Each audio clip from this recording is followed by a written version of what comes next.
मेरे प्यारे विद्यार्थियों, नमस्कार, सुप्रभात। आशा है आप सभी लोग अपने घर में स्वस्थ होंगे, सुरक्षित होंगे। और आज मैं पुनः कक्षा 9th में हिंदी विषय में गद्य खंड में रवीन्द्रनाथ टैगोर द्वारा रचित तोता पाठ पढ़ाने जा रही हूँ।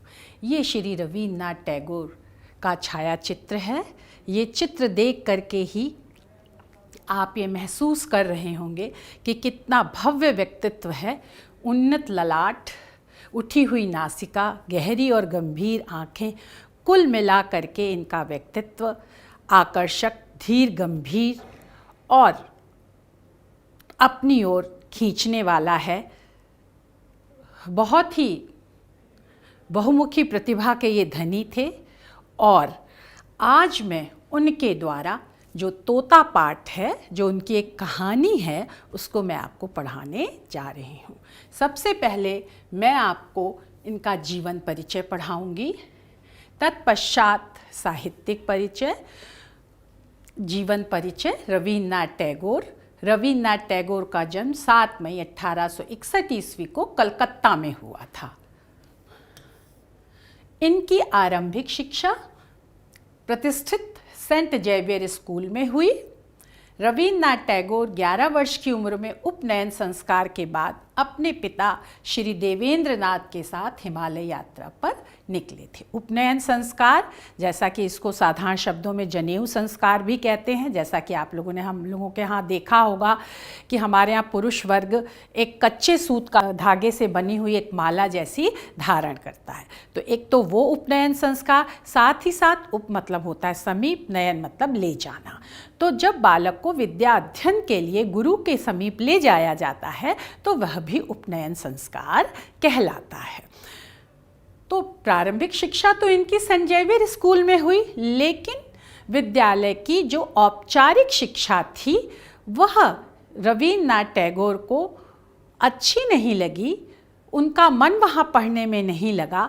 तो उनके पिता ने उनकी इस समस्या को समझा और रवीन्द्रनाथ टैगोर को प्रकृति से बहुत प्रेम था। जैसा कि मैं आपको बता दूं कि रवीन्द्रनाथ टैगोर के पिता श्री देवेंद्रनाथ टैगोर एक प्रसिद्ध समाज सेवी थे, समृद्ध परिवार से संबंधित थे। तो रवीन्द्रनाथ टैगोर का घर बहुत बड़ा था, उसमें बहुत सारे नौकर चाकर थे जो उनकी देखभाल करते थे। वहाँ अनुशासन भी था। तो इस तरह के कड़े अनुशासन में रहना रवीन्द्रनाथ टैगोर को अच्छा नहीं लगता था। जो उनका कमरा था, उस कमरे की खिड़की से उन्हें थोड़ी दूर पर बना हुआ एक तालाब दिखता था और उस तालाब में आने वाले लोग सुबह सुबह कैसे नहा रहे हैं, दैनिक क्रियाएं कर रहे हैं और उसमें जो पक्षी हैं वो जल क्रीड़ा कर रहे हैं।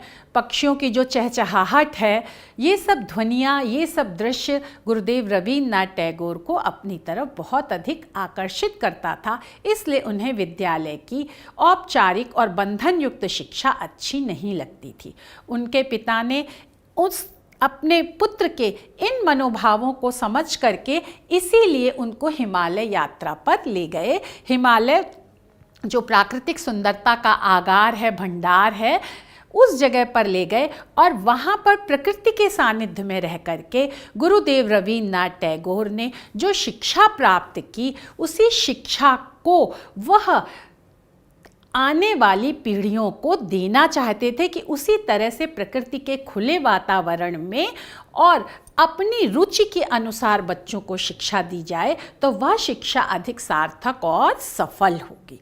तो इसी कारण उनके पिता देवेंद्रनाथ उनको हिमालय यात्रा पर ले गए और इसी हिमालय यात्रा के दौरान रवीन्द्रनाथ टैगोर प्रकृति के संपर्क में आने के कारण उन्होंने प्रकृति से बहुत अधिक शिक्षा ली और उस शिक्षा से लाभान्वित होकर के ही उस शिक्षा के अनुसार ही वह शिक्षा व्यवस्था चलाना चाहते थे। टैगोर सितंबर 1877 ईस्वी में अपने भाई के साथ इंग्लैंड चले गए। वहाँ उन्होंने अंग्रेजी साहित्य का अध्ययन करते हुए पश्चिमी संगीत भी सीखा। इंग्लैंड से वापस लौटकर इन्होंने साहित्य के क्षेत्र में प्रवेश किया। इनके पिता ने वहाँ पर इनको बैरिस्ट्री की पढ़ाई पढ़ने के लिए भेजा था, लेकिन उसमें उनका मन नहीं लगा, बल्कि ये प्रारंभ से ही इनका स्वभाव संवेदनशील था, तो संगीत है, कला है आदि ये जो ललित कलाओं की तरफ इनका मन अधिक जाता था। तो इसलिए इन्होंने इन ललित कलाओं का अध्ययन किया और फिर इन्होंने वहाँ पर अंग्रेजी साहित्य का अध्ययन किया, पश्चिमी संगीत सीखा और इंग्लैंड से लौट करके उन्होंने साहित्य के क्षेत्र में प्रवेश किया। साहित्य जैसा कि आपको पता ही है कि सार्थक शब्दों और सरस रस से युक्त जो रचना होती है वह साहित्य होती है। तो इस तरह की जो रचनाएं थी उनका इन्होंने अध्ययन किया और अध्ययन करने के साथ ही साथ खुद भी रचनारत होने लगे, रचना कार्य करने लगे। और 1914 में इन्होंने कोलकाता विश्वविद्यालय द्वारा डॉक्टर की मानद उपाधि प्रदान की गई और ऑक्सफोर्ड विश्वविद्यालय द्वारा इन्हें डी लिट की डॉक्टरेट ऑफ लिटरेचर, जैसा कि मैं पिछली कक्षाओं में भी आपको पढ़ा चुकी हूं कि यह साहित्य की सर्वोच्च उपाधि है। और यह उपाधि इन्हें एक विदेशी विश्वविद्यालय द्वारा, जो उस समय विश्व प्रसिद्ध विश्वविद्यालय था, उसके द्वारा दी गई। तो आप गुरुदेव रवींद्रनाथ टैगोर की प्रतिभा को समझ सकते हैं कि वो कितने प्रतिभावान, प्रतिभाशाली थे, जिस कारण कि उन्हें विदेशी विश्वविद्यालय द्वारा यह उपाधि प्रदान की गई। अब हम साहित्यिक परिचय पर आते हैं। रवींद्रनाथ टैगोर महान देशभक्त थे। अब देशभक्त कैसे सिद्ध होते हैं? हम लोगों का राष्ट्रगान उन्होंने लिखा है, आपको पता ही है। और यहाँ तक कि बांग्लादेश जो है उसका जो राष्ट्रगान है आमार सोनार बांग्ला, वह भी गुरुदेव रवींद्रनाथ टैगोर के ही द्वारा रचित है।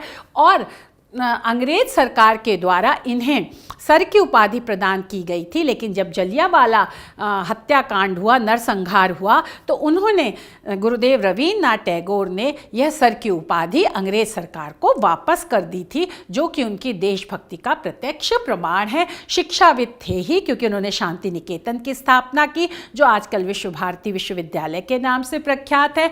दार्शनिक दर्शन थे ही, क्योंकि इनकी जो कृति गीतांजलि है, जिसके लिए इन्हें 1913 ईस्वी में साहित्य का नोबेल पुरस्कार मिला, उसमें इन्होंने जो कविताएं लिखी हैं वो अध्यात्म और दर्शन से परिपूर्ण है। परमपिता परमेश्वर को लक्ष्य बना करके ही उसमें जो परमपिता परमेश्वर के प्रति जो इनका चिंतन है, जो सोच है, विचार है, वो सब इन्होंने उस गीतांजलि में प्रकट किया है। महान चित्रकार कवि थे ही, क्योंकि उन्होंने राष्ट्रगान की रचना की। और भी इनकी तो बहुत सारी रचनाएं हैं। जब आप इनको पढ़ोगे, स्वाध्याय करोगे, तो आप देखिएगा कि इन्होंने इतना रचना कर्म किया और इतना सुंदर रचनाएं हैं इनकी, इतनी भावों से परिपूर्ण है कि व्यक्ति इनके साहित्य में खोसा जाता है, रसमग्न हो जाता है। और चित्रकार भी थे ये, बहुत उत्कृष्ट कोटि के। इस तरह ये बहुमुखी प्रतिभा के धनी थे, मतलब इनके अंदर बहुत सारी प्रतिभाएं और योग्यताएं थीं। जैसे देशभक्त थे ही, शिक्षाविद, दार्शनिक, कवि और महान चित्रकार। इन्होंने अपनी स्वयं की कविताओं के लिए अत्यंत कर्णप्रिय संगीत का सृजन किया। इस तरह ये संगीतकार भी थे। इनकी अपनी खुद की कविताओं के लिए इन्होंने संगीत दिया और इस तरह से अपनी कविता को संगीतबद्ध, लयबद्ध, तालबद्ध कर दिया। सन 1901 में इन्होंने शांति निकेतन में एक ललित कला स्कूल की स्थापना की, जिसने कालांतर में, मतलब बाद में, विश्व भारती का रूप ग्रहण किया। यह एक ऐसा विश्वविद्यालय है जिसमें विश्व की महान संस्कृतियों के मुख्य आदर्शों तथा मान्यताओं को स्थान मिला। जो इन्होंने शांति निकेतन की स्थापना की, इसमें उन्होंने भारतीय सभ्यता और संस्कृति के जो उच्च आदर्श और मूल्य हैं, साथ ही साथ विश्व की जो भी सभ्यताएं हैं, जैसे रोम है, इसकी बहुत प्राचीन सभ्यता है, ग्रीक की सभ्यता है, मिस्र की सभ्यता है, चीन की सभ्यता है, ये सब बहुत पुरानी सभ्यताएं हैं और इनमें भी कुछ सुंदर आदर्श और मूल्य हैं। तो इन सभ्यताओं के सुंदर आदर्श और मूल्यों को लेकर के और भारतीय संस्कृति और सभ्यता के आदर्शों और मूल्यों को लेकर के ही इन्होंने अपने विश्वविद्यालय की स्थापना की, जिससे कि एक विश्व मानव की कल्पना साकार हो सके और विश्व के सारे लोग मिलजुल करके एक दूसरे के आदर्शों को समझते हुए और सहयोग और समन्वय की भावना से एक साथ जीवन व्यतीत कर सके। यही इनके साहित्य का उद्देश्य और लक्ष्य था। तो आशा है बच्चों आपको उनका जीवन परिचय और साहित्यिक परिचय समझ में आ गया होगा। अब हम उनकी कृतियों पर आते हैं कि सर्वप्रथम रवींद्रनाथ टैगोर ने अपनी मातृभाषा बंगला में अपनी कृतियों की रचना की। इन्होंने अपनी रचनाओं का अनुवाद बाद में अंग्रेजी भाषा में किया। तब इनकी रचनाओं को सारे संसार में अत्यधिक सराहा गया, क्योंकि बंगला भाषा तो भारत में के एक प्रदेश की भाषा थी और उस प्रदेश के आसपास के लोग जानते और समझते थे। तो इनकी रचनाओं को विदेशी लोग नहीं समझ पा रहे थे, लेकिन जब इन्होंने इनका अपनी रचनाओं का अंग्रेजी भाषा में अनुवाद किया, तब लोगों ने उसमें निहित सुंदर और सरस अर्थ को समझा और इस तरह से इनकी रचनाओं को पूरे विश्व में सराहा गया। और इनकी अमर कृति गीतांजलि, जैसा कि हमने अभी आपको बताया, सन 1913 ईस्वी में नोबेल पुरस्कार देकर सम्मानित किया गया। गीतांजलि का अर्थ है गीतों की अंजलि। अंजलि आप जानते हो कि ये दोनों हाथ मिला लेते हैं हम लोग ऐसे, तो इसे संपुट भी कहते हैं, अंजलि भी कहते हैं। तो भर भर के, जैसे इन्होंने जो है गीतों को भर भर के, मतलब अत्यधिक गीतों की रचना की है और इन गीतों के द्वारा परमपिता परमेश्वर से सभी के कल्याण की कामना की है, प्रार्थना की है। तो ये गीतों की अंजलि अथवा गीतों की भेंट, यह रचना इनकी कविताओं का मुक्त काव्य के रूप में अनुवाद है। जो गीतांजलि है, जैसा कि हमने आपको सबसे पहला जो पाठ पढ़ाया था उसमें बताया था साहित्य क्या है। वे साहित्य के दो भाग हैं, गद्य और पद्य हैं। फिर पद्य में हमने आपको बताया था प्रबंध, प्रबंध में महाकाव्य और खंड काव्य, और जो प्रबंध का दूसरा हिस्सा है मुक्तक काव्य, जिसमें जो है हम स्वतंत्र रूप से अपने भावों को व्यक्त करते हैं और इन कविताओं में पूर्वापर संबंध नहीं होता है। तो ऐसे ही गीतांजलि की इनकी जो कविताएं हैं वो मुक्तक काव्य के अंतर्गत आती हैं।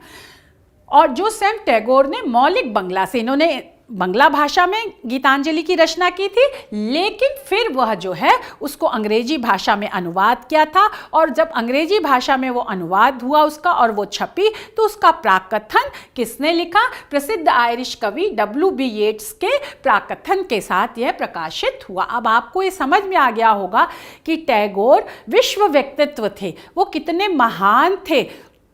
उन्होंने शांति निकेतन में भारतीय आदर्श और पाश्चात्य आदर्श या विश्व की प्रमुख सभ्यताओं के सुंदर आदर्शों को स्थान दिया था। साथ ही साथ इनकी जो रचना है वो साहित्य के नोबेल पुरस्कार से पुरस्कृत हुई। आपको पता ही होगा कि नोबेल पुरस्कार जो है वो विश्व का सर्वश्रेष्ठ पुरस्कार है और ये साहित्य के लिए, रसायन विज्ञान के लिए, भौतिक विज्ञान के लिए, अर्थशास्त्र के लिए और शांति के लिए दिया जाता है। सन 1901 ईस्वी में इसकी स्थापना की गई थी। अल्फ्रेड नोबेल, जिन्होंने डायनामाइट का आविष्कार किया था, उन्हीं के नाम पर यह पुरस्कार दिया जाता है। और इस साल 2020 का साहित्य का नोबेल पुरस्कार अमेरिकी कवित्री लुइस ग्लक को दिया गया है। तो इसी तरह अब आप सोच सकते हैं कि ये कितने विश्वविख्यात इनका व्यक्तित्व था। और इनकी जो गीतांजलि है वह भक्ति गीतों के रूप में उन प्रार्थनाओं का संकलन है, संग्रह है, जो टैगोर ने परमपिता परमेश्वर के प्रति अर्पित की थी। फिर ब्रिटिश सरकार द्वारा टैगोर को सर की उपाधि से सम्मानित किया गया, परंतु इन्होंने सन 1919 ईस्वी में जलियांवाला नरसंहार के प्रतिकार स्वरूप इस सम्मान का परित्याग कर दिया, मतलब लौटा दिया, छोड़ दिया। टैगोर की कविता अध्यात्म, आत्मा और परमात्मा से संबंधित, देशभक्तिपूर्ण है और अपने देशवासियों के प्रति प्रेम से ओतप्रोत है, भरी पूरी है। टैगोर सारे संसार में अति प्रसिद्ध तथा सम्मानित व्यक्तियों में से एक हैं। हम इन्हें अत्यधिक सम्मान पूर्वक गुरुदेव कहकर संबोधित करते हैं। जैसा कि महात्मा गांधी ने इन्हें गुरुदेव कहा था और रवींद्रनाथ टैगोर ने गांधी जी को महात्मा कहा था। तो और यही गुरुदेव, इनका नाम अत्यधिक प्रचलन में आ गया और ये सम्मान स्वरूप हम सभी लोग इनको गुरुदेव कहते हैं, क्योंकि ये बहुमुखी प्रतिभा के धनी थे। यह एक विचारक, चिंतनशील, मननशील, अध्यापक, क्योंकि इन्होंने विश्वविद्यालय की स्थापना की थी, वहाँ ये अध्यापन कार्य करते थे। अपनी कविताओं को इन्होंने संगीत दिया, इसलिए संगीतज्ञ थे और इन्होंने अपने स्वयं के गीतों को संगीत देकर उनका गायन भी किया है, इसलिए ये उच्च कोटि के गायक भी थे, चित्रकार भी थे और अपने शिष्यों को शिक्षित करने के साथ ही अपने नाटकों में अभिनय भी किया है। इन्होंने जिन नाटकों की रचना की है उन नाटकों इन्होंने खुद कुछ पात्रों की भूमिका भी निभाई है। इस तरह से स्पष्ट हो जाता है कि इनकी मेधा और प्रतिभा कितनी बहुमुखी थी। और आज के संगीत जगत में इनके रवींद्र संगीत को अद्वितीय स्थान प्राप्त है। ये अद्वितीय ऐसे होता है, यहाँ पे लगता है, लेकिन कंप्यूटर में ये ऐसे ही आता है।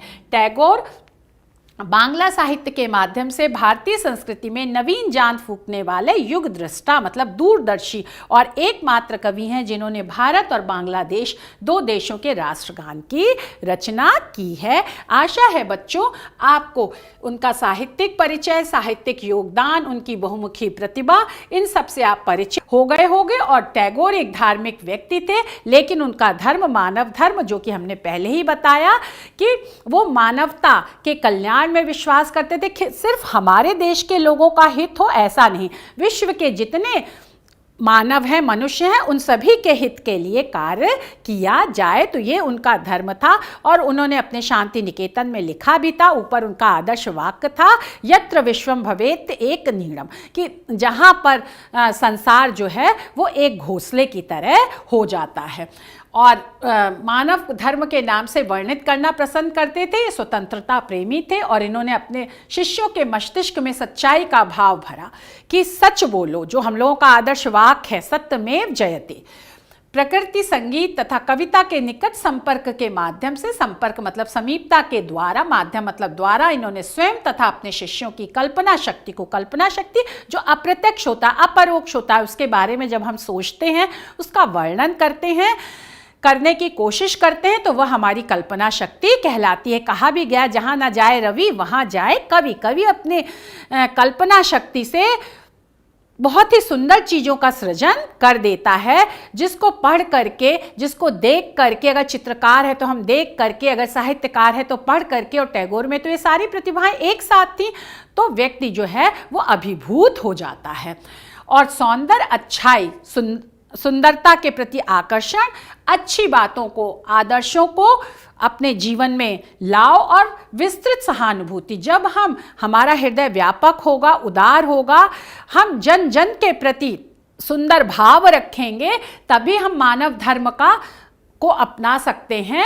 और इस तरह से जन जन के प्रति सहानुभूति का भाव टैगोर ने जागृत किया और ये मानवता के पुजारी सिद्ध हुए। अब हम इनकी रचनाओं पर आते हैं। काव्य, दूज का चांद, गीतांजलि, भारत का राष्ट्रगान, जनगण मन है ना, बागवान, ये काव्य है। कहानी संग्रह, हंगरी स्टोन्स, काबुली वाला आपने इनकी कहानी बहुत पढ़ी होगी, आपके 9th के इंग्लिश के कोर्स में भी, पाठ्यक्रम में भी ये काबुली वाला कहानी है। माय लॉर्ड, दी बेबी, नयन जोड़ के बाबू, जिंदा अथवा मुर्दा, घर वापसी, उपन्यास गोरा इनका बहुत प्रसिद्ध उपन्यास है। नाव दुर्घटना, the home and the world, नाटक, पोस्ट ऑफिस, बलिदान, प्रकृति का प्रतिशोध, मुक्तधारा, फाल्गुनी, वाल्मीकि प्रतिभा, राजा और रानी, आत्मचरित्र, मेरे बचपन के दिन, निबंध व भाषण, मानवता की आवाज। अब भाषा शैली, इनकी भाषा सहज, स्वाभाविक, प्रवाहपूर्ण, प्रभावशाली है, आपको प्रभावित करने की उसमें क्षमता है, प्रवाहपूर्ण है, उसमें निरंतरता है। ये अनेक भाषाओं के ज्ञाता थे, जानकार थे, इसलिए इनकी रचनाओं में कई भाषाओं के शब्द मिलते हैं। हिंदी, अंग्रेजी, बांग्ला में तो ये सिद्धहस्त थे, इन भाषाओं के ऊपर इनका अधिकार था। और विषय और प्रसंग के अनुरूप इन्होंने परिचयात्मक, विवेचनात्मक, आत्मकथात्मक, प्रतीकात्मक आदि शैलियां अपनाई हैं। हर पाठ में मैंने आपको बताया है कि शैली एक पद्धति है, एक प्रकार है, जिसके माध्यम से साहित्यकार अपनी रचना को व्यवस्थित, क्रमबद्ध और प्रभावशाली बनाता है। इसके पहले का जो पाठ निष्ठा मूर्ति कस्तूरबा था, जो श्री काका कालेलकर के द्वारा रचित था, उसमें हमने इन सब शैलियों के विषय में विस्तार से बताया है। तो आशा है आपको इन शैलियों के विषय में अच्छी तरह से पता होगा। परिचयात्मक, जहाँ संक्षेप में हम किसी के बारे में बताते हैं। विवेचनात्मक है, जहाँ पर हम तथ्य और खोज के आधार पर निर्णय लेते हैं। आत्मकथात्मक, जिसमें हम अपने बारे में बताते हैं। और प्रतीकात्मक, जिसमें हम संकेत रूप से अपनी बात कहते हैं। तो ये इनकी शैलियां हो गई। अब हम इनके पाठ के सारांश पर आते हैं कि तोता जो इनका पाठ है वो कहानी है। जैसा कि मैंने आपको बताया कि साहित्य में गद्य और पद्य, तो गद्य की बहुत विधाएं होती हैं।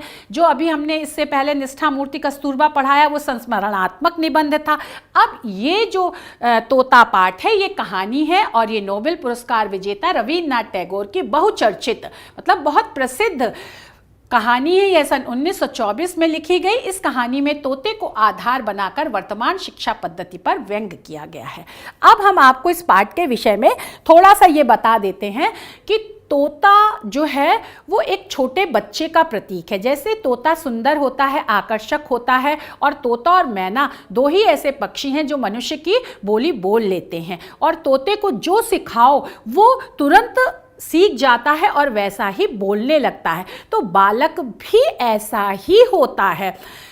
इसीलिए कभी कभी कहा भी जाता है कि तोता रटंत। तो तोते को लेकर के, तोता जो है वो एक बालक का प्रतीक होता है, और तोता जो है वो उन्मुक्त आकाश में उड़ता है।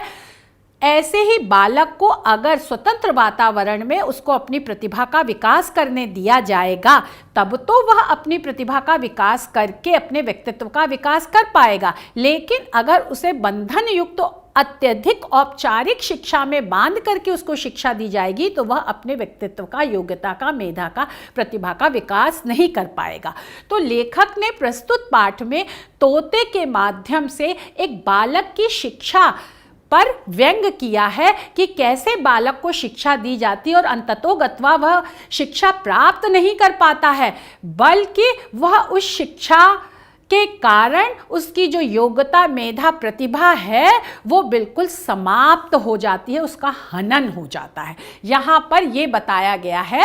अब कहानी विधा क्या है ये भी हम आपको बता देते हैं। कहानी जैसा कि इसके नाम से स्पष्ट है, कहा जो कही जाती है, जो लोग आपस में कह सुन करके बोलते हैं, सुनते हैं, बात करते हैं, तो वह कहानी है। और यह आधुनिक साहित्य की सबसे लोकप्रिय विधा है। इस गद्य रचना में किसी कथ्य से संबंधित, कथ्य मतलब किसी भी विषय से संबंधित घटनाओं एवं पात्रों के चरित्र चित्रण के माध्यम से मानव या समाज के किसी आदर्श चरित्र, भाव या गुण विशेष को संक्षिप्त या कलात्मक रूप में प्रस्तुत किया जाता है।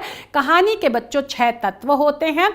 पहला तो कहानी का शीर्षक हो गया, फिर कहानी का कथानक या विषय वस्तु हो गई, फिर पात्र या चरित्र चित्रण हो गया, फिर देश काल या वातावरण हो गया, फिर संवाद या कथोपकथन हो गया, और फिर अंत में उद्देश्य आता है। तो इन 6 तत्वों को लेकर के जो रचना रची जाती है और जिसमें ये सब विशेषताएं होती हैं, वह कहानी कहलाती है। और कहानी का शीर्षक आकर्षक तथा रोचक होता है। जैसा कि तोता कहानी में ही आप देख रहे होंगे कि तोते नाम से ही आपको लगेगा अरे इस कहानी में क्या है, तो यह आपको अपनी तरफ खींचता है और कहानी के मूल भाव अथवा संवेदना की अभिव्यंजना करने में समर्थ होता है। शीर्षक पढ़ के ही आप उस कहानी के अंदर क्या कहा गया है अनुमान लगाने लगते हो। शीर्षक ऐसा होना चाहिए और कहानी का प्रारंभ तथा अंत कलात्मक तथा महत्वपूर्ण होता है। कलात्मक मतलब एक साधारण रचना होती है, लेकिन एक जो आकर्षक होती है, मन को बांधने वाली होती है। तो जब हम उसको साहित्यिक तत्वों से युक्त कर देते हैं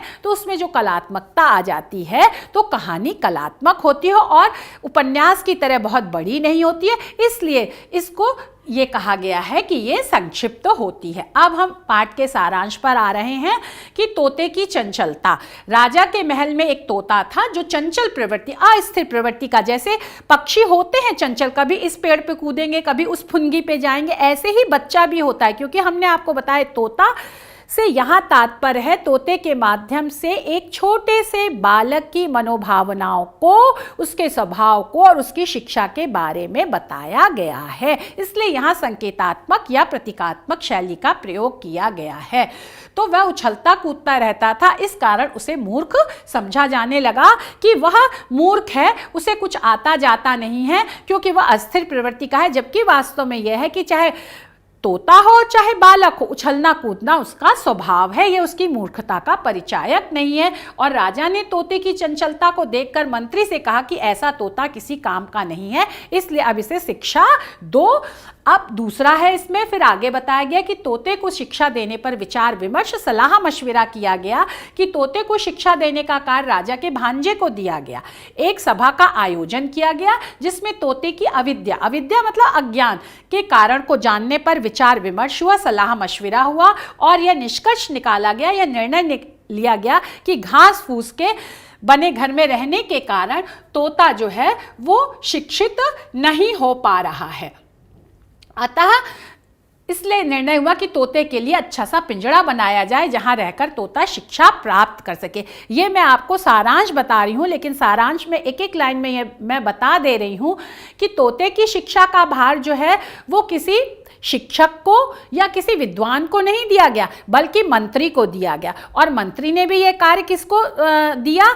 राजा के भांजे को दिया। तो इस तरह से कैसे जिन लोगों को शिक्षा जगत का कोई ज्ञान नहीं है वह तोते रूपी बालक की शिक्षा की व्यवस्था कर रहे हैं, यहाँ पर यही व्यंग है। और फिर क्या है, सुनार द्वारा सोने का पिंजड़ा तैयार किया गया। सुनार ने तोते के लिए सोने का ऐसा अनोखा पिंजड़ा बनाया जिसे देखने के लिए दूर दूर से लोग आने लगे और तोते तथा पिंजड़े के बारे में तरह तरह की बातें करने लगे। कुछ लोग तोते को अत्यंत भाग्यशाली मानने लगे कि उसे सोने के पिंजड़े में रहने का अवसर प्राप्त हुआ है। अब यहां पर पक्षी रूपी बालक को बंधन युक्त करने की प्रक्रिया चल गई कि किस तरह से उसे कठोर अनुशासन और बंधन में रह करके शिक्षा दी जाए। अब पोथियों की नकल तथा पिंजड़े की देखरेख। पंडित जी ने तोते को विद्या पढ़ाने के लिए पोथियां, पुस्तक कम होने की बात कही। पंडित जी की बात सुनकर राजा के भांजे ने पोथियां लिखने वाले को बुलाया। उन्होंने पोथियों की नकल करके पुस्तकों के ढेर लगा दिए और इनाम लेकर चले गए। वहीं दूसरी तरफ पिंजड़े की देखरेख में कोई कमी नहीं छोड़ी गई, परंतु कुछ निंदक लोग इसकी निंदा करने लगे। पिंजड़े को देखकर सब उन्नति होने की बात कहते थे, जिन्हें सुनकर भांजा तथा उसके भाई बंधु अत्यंत प्रसन्न हुए। अब प्रस्तुत अनुच्छेद में यह व्यक्त किया है लेखक ने कि पुस्तकीय ज्ञान पर यहाँ ज़्यादा ध्यान दिया जा रहा है, व्यवहारिक ज्ञान पर ध्यान नहीं दिया जा रहा है, और शिक्षा के नाम पर जो बाह आडंबर है, इमारत है, उस पर ध्यान दिया गया है। लेकिन वास्तव में शिक्षा कैसी देनी चाहिए, किसको देनी चाहिए और किस लिए देनी चाहिए, इस पर यह ध्यान नहीं दिया गया है। अब राजा द्वारा तोते की शिक्षा का निरीक्षण करना। एक दिन राजा ने स्वयं जाकर तोते की शिक्षा का निरीक्षण करना चाहा।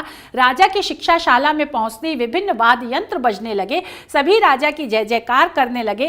राजा ने कहा, शब्द तो कोई कम नहीं हो रहा, जिस पर भांजे ने कहा, इसके पीछे अर्थ भी कोई कम नहीं है। राजा प्रसन्न होकर वहां से लौटने लगे। तभी एक निंदक ने कहा कि आपने तोते को देखा भी नहीं। राजा लौटकर पंडित को पढ़ाने का तरीका देखना है। राजा को पढ़ाने का तरीका इतना पसंद आया कि तोते को देखना भी उचित नहीं समझा। तोते के पिंजड़े में दाना पानी नहीं था। शिक्षा के नाम पर पोथियों के पन्ने कलम में डालकर तोते के मुंह में डाले जा रहे थे, जिससे तोते की आवाज निकलनी बंद हो गई थी। जो तोता चहकता है, जो बालक सुंदर मधुर बोल बोलता है, लेकिन उसके मधुर बोल बोलने के बजाय पुस्तकीय ज्ञान जो है वो उसके दिल दिमाग में बैठाया जा रहा था, और इस तरह से उसे जबरदस्ती शिक्षा दी जा रही थी। और शिक्षा के निरीक्षण के नाम पर सिर्फ औपचारिक निरीक्षण हो रहा था। वास्तव में बालक क्या पढ़ रहा है, इसकी तरफ किसी का ध्यान नहीं जा रहा था। तोते की दयनीय स्थिति। तोते की स्थिति दाना पानी न मिलने के कारण दिन प्रतिदिन दयनीय होती जा रही थी। वह अधमरा सा हो गया था। सुबह होते ही वह उजाले की ओर देखता तथा रात होते होते अपनी घायल चोट से पिंजड़े की सलाखें काटने में लग जाता। कोतवाल को तोते की यह आदत बुरी लगी। तभी लुहार को बुलाया गया और लोहे की साकल बनाई गई। साथ ही तोते के पंख भी काट दिए गए। राजा के संबंधियों ने तोते के लिए अपशब्द तक कह दिए। पंडितों ने पुनः तोते को शिक्षा देने का कार्य प्रारंभ कर दिया। बालक को सिर्फ शिक्षा ही शिक्षा दी जा रही थी, यहाँ तक कि शिक्षा का बोझ इतना ज़्यादा था कि उसे एक दाना पानी ना होने का मतलब यह है कि उसे खाने तक की भी फुर्सत नहीं मिल रही थी। और बालक तो आशावादी मनोवृत्ति का होता ही है, तो जब वो आशावादी मनोवृत्ति के कारण प्रकाश की ओर देखता था, और बालक को स्वतंत्रता भी प्रिय है, तोते को भी स्वतंत्रता प्रिय है, तो इस स्वतंत्रता प्रियता के कारण जब वो सलाखों को काटता था तब उसको और भी ज़्यादा अधिक बंधन में बांध दिया गया। यहाँ पर यह बात कही गई है। अब तोते की मृत्यु। एक दिन तोता मर गया। वह कब मरा किसी को कुछ पता नहीं चला। किसी निंदक ने अफवाह फैला दी कि तोता मर गया है। राजा ने भांजे को बुलाकर तोते के विषय में पूछा और तोते को देखना चाहा। जब राजा ने तोते को चुटकी से दबाया तो तोते ने कोई प्रतिक्रिया व्यक्त नहीं की, लेकिन उसके पेट में पोथियों के सूखे पत्ते के खड़खड़ाने की आवाज जरूर आने लगी। अब इस बंधन और इस अत्यधिक भार, कठोर अनुशासन, औपचारिक शिक्षा में को बालक सह नहीं पाया और बालक रूपी तोते का देहांत हो गया। मतलब उसकी मेधा और प्रतिभा बिल्कुल समाप्त हो गई। जब यह बात राजा को पता लगी तो राजा निरीक्षण करने के लिए आए। उन्होंने तोते को ऐसे चुटकी से ऐसे कस करके दबाया उंगलियों से, लेकिन चुटकी से तोते ने कोई प्रतिक्रिया नहीं व्यक्त की, क्योंकि अब वह मर गया था। लेकिन उसके अंदर से जो यहाँ पर कितना व्यंग किया गया है कि जो पुस्तकों का ज्ञान उसके अंदर भरा गया था वह खड़खड़ कर रहा था। खड़खड़ाने से तात्पर्य है कि सूखे पत्ते खड़खड़ करते हैं, वो किसी काम के नहीं रह जाते। इसी तरह से वह पुस्तकीय ज्ञान किसी काम का नहीं रह गया, वह रूखा सूखा होकर के उस बालक के अंदर, बालक की मेधा और प्रतिभा को समाप्त करके खाली खड़खड़ का शब्द कर रहा था।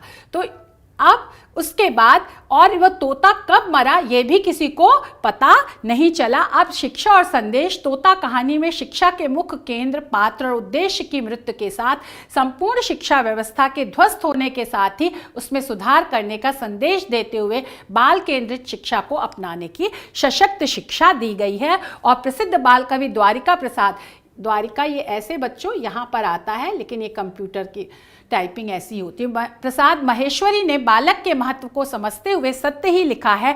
बालक सुमन पराग सरस रस गंध है, बालक वाल्मीकि का पहला छंद है, बालक अनहद नाद उदित आदित्य है, बालक सरगम कला स्वयं साहित्य है। बालक खुद फूल की तरह कोमल है, रस से युक्त है और उसमें एक सुगंध होती है। उसकी जो मेधा और प्रतिभा रूपी जो सुगंध होती है, उस पर, इन सब बातों पर हमें ध्यान देना चाहिए, ना कि इस तरह की शिक्षा व्यवस्था पर ध्यान देना चाहिए।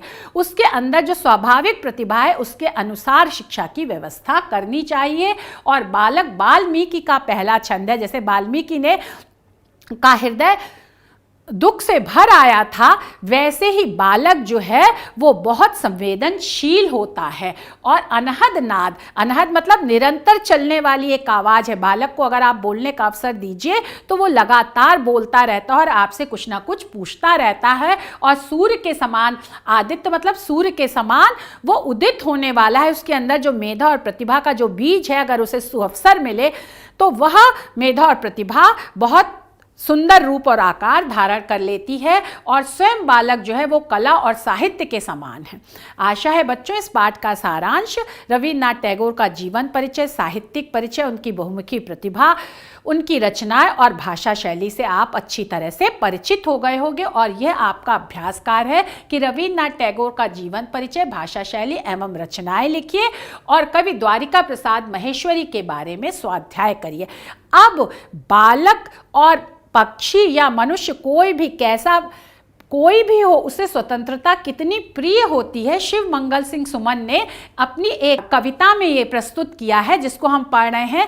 ये जो कहानी है तोता कहानी, उसी को जैसे सार रूप में इस कविता में प्रकट कर दिया गया है, इसलिए इस कविता को हमने यहाँ पर उद्धृत किया है। अगर आप पढ़ेंगे इस कविता को तो इस पाठ की व्याख्या और सारांश समझने में आपको बहुत आसानी होगी। जो कि हम पढ़ रहे हैं, हम पंछी उन्मुक्त गगन के पिंजरबद्ध न गा पाएंगे, कनक तीलियों से टकराकर पुलकित पंख टूट जाएंगे।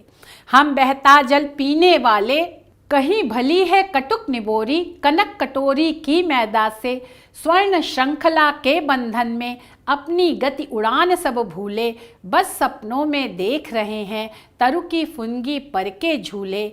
ऐसे थे अरमान की उड़ते नील गगन की सीमा पाने, लाल किरण सी चोंच खोल चुगते तारक अनार के दाने, होती सीमाहीन क्षितिज से, क्षितिज आपको पता है जहाँ धरती और आकाश मिलते हुए से प्रतीत होते हैं ना, उस स्थान को क्षितिज कहते हैं।